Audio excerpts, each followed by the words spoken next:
ជំរាបសួរសួស្តីអ្នកនរគ្នាចូលមកក្នុងវីដេអូនេះដោយអ្នកនរគ្នាបានឃើញអញ្ចឹងគឺបន្ទប់របស់ខ្ញុំគឺញ៉ៃញ៉ៃខ្លាំងមែនតើដោយសារតែមួយរយៈក្រោយនេះគឺខ្ញុំមាន trip ចេញទៅក្រៅរហូតទៅតាមខេត្តទៅអីអញ្ចឹងទៅសៀមរាបទៅកពតអីអញ្ចឹងណាអញ្ចឹងនៅពេលអ្នកនរគ្នាដឹងពេលដែលយើងដើរខេត្តភាគច្រើនយើងត្រូវហើអីវ៉ាន់ដាក់វ៉ាលីផងចុងដាក់កាបូបទៅផងហើយខ្ញុំមិនសូវបាននៅបន្ទប់ពេលអញ្ចឹងធ្វើឲ្យបន្ទប់ខ្ញុំហ្នឹងមួយរយៈក្រោយហ្នឹងគឺញ៉ៃញ៉ៃខ្លាំងហើយដែលអ្នកគ្នាបានឃើញអញ្ចឹងពេលខ្លះធ្លាប់តែឃើញខ្ញុំធ្វើវីដេអូនៅក្នុង YouTube ឬថានិយាយរឿងខ្មៅរឿងអីអញ្ចឹងឬក៏ unboxing អីចឹងអ្នកនរគ្នាឃើញបន្ទប់ស្អាតរៀបរយទេត្រូវទេប៉ុន្តែជាក់ស្ដែងនេះគឺជាធាតុពិតសម្រាប់ content creator ពេលដែលគាត់ធ្វើវីដេអូខ្ញុំមិនដឹងថាអ្នកផ្សេងទៀតញ៉ៃញ៉ៃដូចខ្ញុំអត់ទេតែនេះគឺជាទស្សនវិជ្ជារបស់ខ្ញុំជាក់ស្ដែងពេលធ្វើវីដេអូនោះមានថាយើងចាប់តែប្លង់ណាដែលយើងបានរៀបវាស្អាតអីចឹងប៉ុន្តែកាលពីហ្នឹងគឺអីវ៉ាន់ដែលយើង unboxing ហើយហ្នឹងគឺអត់រត់ទេពេញហ្នឹងហើយដូចអ្នកគ្នាឃើញអញ្ចឹងភួយគឺញ៉ៃញ៉ៃពេញហ្នឹងព្រោះតែខ្ញុំទៅទិញពុកថ្មីហើយពងហើអីវ៉ាន់គឺអីគេហើវាំងដូនហើវាំងអីហើយដូរទៅដៅតុកអីចឹងព្រោះ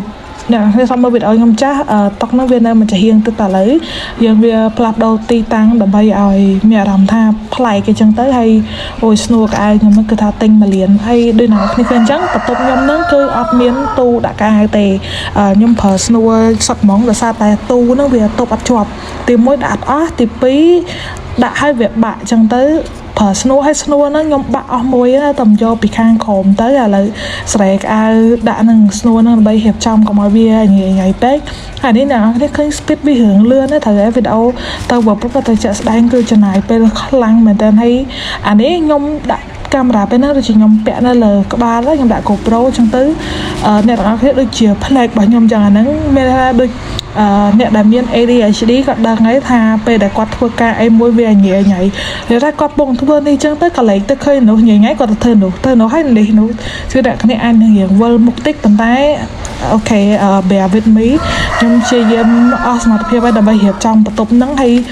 បន្ទប់ខ្ញុំហ្នឹងសិតតាថង់សិតអីដោយសារតែសិតតារបស់ unboxing ស្អីពេញហ្នឹងហើយញ៉ៃញ៉ៃរៀបនេះក្នុងវីដេអូនេះតែខ្ញុំចាប់ដូចជារៀបចំតំបានថា30ឬក៏40%ដោយសារតែខ្ញុំរៀបចំយូរមែនតើដូចជា2ម៉ោងជាងថ្ងៃហ្នឹងតម្រាំតបានគេងហើយនេះអាចថតត្រឹមមកវគ្គដំបូងយើងអាណាដែលយកចេញពីអិតបានអីចឹងយើងហើរៀបម្ដងទៀតអីចឹងជាពិសេសគឺរៀបកៅអៅឬក៏កាបូបដែលខ្ញុំយើងដាក់ទឹកខែតែឥឡូវហ្នឹងយើងកំពុងដកអីវ៉ាន់ចេញហើយដាក់កាបូបដាក់អីហ្នឹងទៅកន្លែងដើមវិញហើយអ្នកគ្នាឃើញអញ្ចឹងនៅក្នុងបន្ទប់ខ្ញុំគឺអីវ៉ាន់ច្រើនមែនតើមិនដឹងជាស្អីខ្លះហើយវាច្រើនកៅអៅតុក្កតាអីរបៀបថារបស់តាំងអីចឹងតែឥឡូវខ្ញុំក៏ព្យាយាមកាត់បន្ថយដែរជាពិសេសសម្រាប់ពួក lotion ពួកគ្រឿង skin care ពួកសាប៊ូអីចឹងខ្ញុំព្យាយាមប្រើវាឲ្យអស់ហើយចាំទិញថ្មីកុំឲ្យរហ័សដងដឹកទឹកអប់ឧទាហរណ៍ទឹកអប់ខ្ញុំអញ្ចឹងខ្ញុំប្រើអត់តន់អស់ហើយតែដល់ពេលទៅកន្លែងណាឃើញមានរបស់អីតំណងទៅខ្ញុំទិញមកទៀតឲ្យគ្រឿង make up អីក៏ដូចគ្នាអញ្ចឹងខ្ញុំព្យាយាមប្រើពួកអាហ្នឹងអស់ហើយជាពិសេសគឺកៅអៅគឺខ្ញុំព្យាយាមមើលតកៅអៅណាចាស់អីចឹងខ្ញុំនឹងរើដកចេញអញ្ចឹង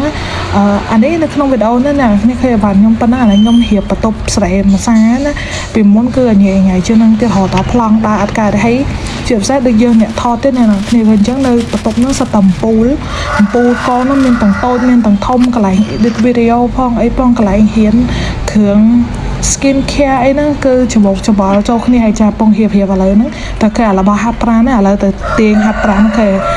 អានេះមាន ADHD ហ្នឹងគឺអញ្ចឹងហ្មងហើយខ្ញុំអត់ចាប់អារម្មណ៍ខ្លួនឯងណាគ្រាន់តែពេលខ្លះមិនប្រាក់ខ្ញុំប្រាប់ថា like are you having an ADHD like គាត់សួរអញ្ចឹងហើយខ្ញុំអត់ចាប់អារម្មណ៍ទេតែពេលមកមើលវីដេអូនេះខ្ញុំឡើងអូយប្រែហើយសើស្អីខ្លះហ្នឹងហើយ